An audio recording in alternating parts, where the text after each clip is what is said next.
Okay, hi everyone, this is रश्मि।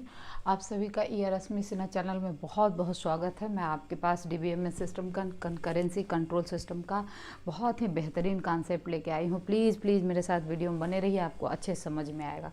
तो देखिए, आपको मैंने बताया था कि शेड्यूल दो तरह का होता है, सीरियल और कंकरेंट का।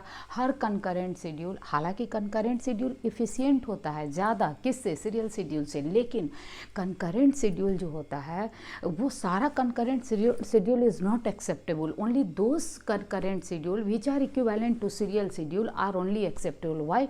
Because of consistency problem. जो equivalent serial schedule के बराबर नहीं होता concurrent schedule, वो consistent नहीं होता, मतलब उसका डाटा डाटाबेस में सही होगा इसकी गारंटी नहीं होती है, इनफैक्ट नहीं ही होती है। इसीलिए हम वही concurrent schedule को लिखेंगे जो कि इक्विवेलेंट किसके होगा, सीरियल शेड्यूल के। अब सवाल उठता है हमको पता कैसे चलेगा। तो देखिए, कभी भी कंकरेंट शेड्यूल को चेक करने के लिए कि वो इक्विवेलेंट सीरियल शेड्यूल है कि नहीं, हमको कॉन्फ्लिक्ट ऑपरेशन फाइंड करना पड़ता है।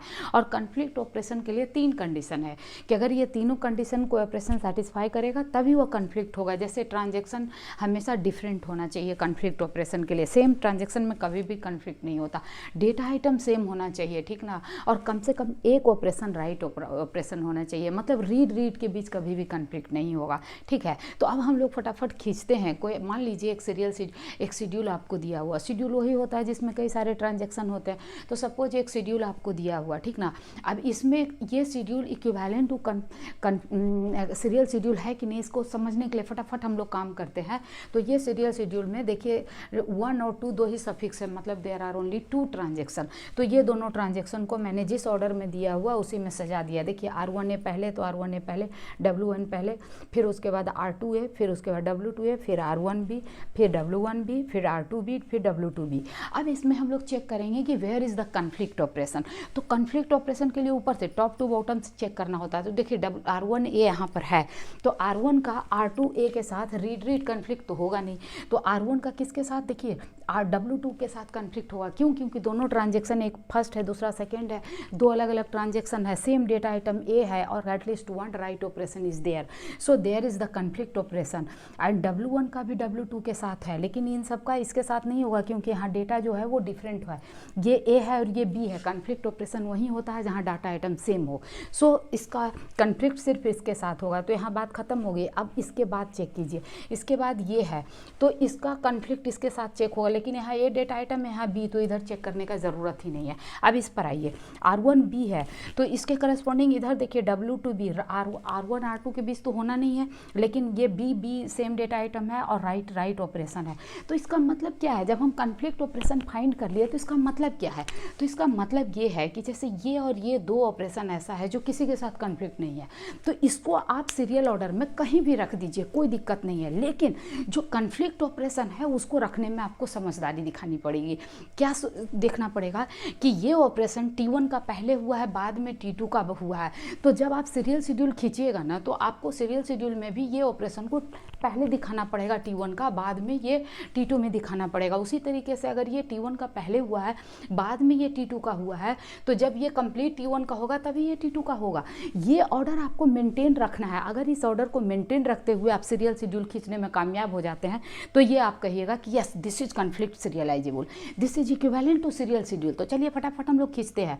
तो ये देखिए, पहले ये इस ऑपरेशन से पहले हुआ है तो हम यहाँ पर लिख दिया R1A W1A, कोई दिक्कत नहीं है। अब इसको भी हम ऊपर उठा के ले जा रहे हैं और इसके नीचे इसको रखेंगे तब तो कोई दिक्कत नहीं है, यही तो हमको ध्यान रखना है। सो हम इसको क्या किए, R1B को ऊपर ले गए, W1B को ऊपर ले गए और इसको नीचे कर दिए, R2A W2A। इसको जब नीचे किए तो भी इससे पहले ये दोनों तो एग्जीक्यूट हो ही गया, बाद में ये एग्जीक्यूट हो रहा, तो कोई फ़र्क नहीं पड़ेगा, है कि नहीं। उसी प्रकार से ये दोनों को हम जब ऊपर ले गए और उसके नीचे इस दोनों स्टेटमेंट को लिख दिए तो भी कोई फर्क नहीं पड़ेगा। इसका मतलब क्या हुआ कि yes, this is equivalent to serial schedule. How, T1 के बाद T2 होगा। तो ये मज़ेदार बात है ना। तो अब आप क्या कहिएगा कि yes, this schedule concurrent schedule is valid because corresponding to this concurrent schedule we are able to find serial schedule. चलिए फटाफट दूसरा एग्जाम्पल देखते हैं। ये अगला से S2 ऑपरेशन आपको दिया हुआ, इसमें भी दो ट्रांजेक्शन है T1 T2। जल्दी खींचिए। R2A पहले ये हुआ, फिर W2A, फिर R1A यहाँ हुआ, फिर W1A यहाँ हुआ, फिर R1 भी यहाँ हुआ, W1 भी यहाँ, R2 भी यहाँ है, W2 भी यहाँ। अब क्या करेंगे, इसमें भी कन्फ्लिक्ट ऑपरेशन फाइंड करेंगे। टॉप से स्टार्ट कीजिए, R2A का रीड में तो होना नहीं है, तो लेकिन W1 R2A और W2A दोनों का WA के साथ कन्फ्लिक्ट है, होने दीजिए। मतलब इसको हमेशा ऊपर रखना पड़ेगा और इसको नीचे रखेंगे। अब इसके बाद तो यहाँ BB डाटा है तो कोई लफड़ा ही नहीं है, डिफरेंट डेटा पर तो कोई कन्फ्लिक्ट का बात ही नहीं है। अब इस पर आइए, यहाँ दोनों A डेटा, यहाँ B डेटा है, ख़त्म बात। अब इस B पर आइए, तो यहाँ देखिए R1B और W1B का किसके साथ कन्फ्लिक्ट होगा, W2 का। तो इसमें भी दो ऐसा बचा R2A और W2B जिसका किसी के साथ कोई कन्फ्लिक्ट ही नहीं है। तो जिसका किसी के साथ कन्फ्लिक्ट नहीं, हम लोग कहीं भी रख दें कोई फ़र्क नहीं पड़ता। तो अब हम क्या करेंगे, लेकिन जिसके साथ कन्फ्लिक्ट है यहाँ फिर ध्यान रखेंगे कि साहब ये पहले हुआ है, बाद में T1 का हुआ है ना। तो T2 का ऑपरेशन को हम ऊपर ले जा रहे हैं, R2A W2A ऊपर है तो इसको ऊपर ही रहने दीजिए। और ये R2B कहीं भी रखिए, ऊपर रखिए नीचे रखिए, इसको कोई ऑब्जेक्शन नहीं है। सो हम इसको सीरियलाइजेबल बनाना है ना, तो इसको ऊपर कर दिए, है ना, ठीक है। अब आइए नीचे, नीचे में क्या है, R1A W1A R1B W1B, इसको लिख दिए। लेकिन अब पॉइंट इंपॉर्टेंट है क्या कि दिस W2B को हम ऊपर ले जा सकते हैं। तो आपका जवाब होगा नहीं मैम। क्यों?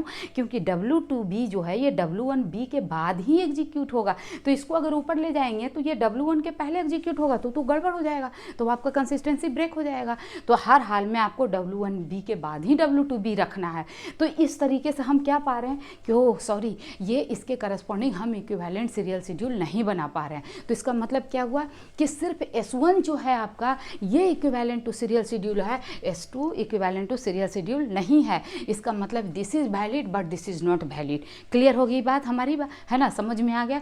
तो देखिए अगर नहीं समझ में आया तो फिर से एक बार वीडियो को देख लीजिए, और समझ में आ गया तो प्लीज़ लाइक कर दीजिए वीडियो को और अपने दोस्तों के साथ शेयर कर दीजिए ताकि मैं अधिक से अधिक बच्चों तक पहुँच सकूँ। ठीक है, thank you, take care, bye, thank you.